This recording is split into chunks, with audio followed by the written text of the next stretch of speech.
আজকে আমরা শুনব ১৯১২ সালের ১০ই এপ্রিলে ইংল্যান্ডের সাউদাম্পটন থেকে নিউ ইয়র্কের উদ্দেশ্যে যাত্রা করা বিশ্বের সবচেয়ে বিলাসবহুল ও বিশাল জাহাজের গল্প। হ্যাঁ, আমি টাইটানিক জাহাজের কথাই বলছি। তখন একে বলা হতো অডোবর, মানে এটা কখনোই ডুববে না।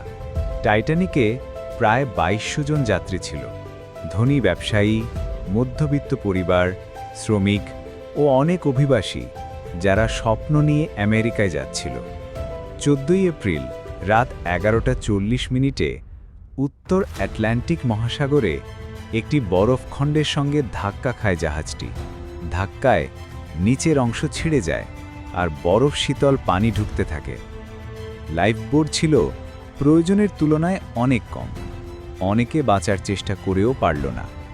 ১৫ই এপ্রিল ভোর রাতে মাত্র ২ ঘন্টা ৪০ মিনিটের মধ্যে জাহাজটি ডুবে যায়। প্রায় ১৫০০ জন মানুষ মারা যায়, যা ইতিহাসের অন্যতম ভয়াবহ সামুদ্রিক দুর্ঘটনা। টাইটানিক শুধু একটি জাহাজ না, এটা একদিকে মানুষের অহংকার, আবার অন্যদিকে ভুলের শিক্ষা। এখনও তার ধ্বংসাবশেষ আটলান্টিকের গভীরে পড়ে আছে, যেন ইতিহাসের নীরব সাক্ষী।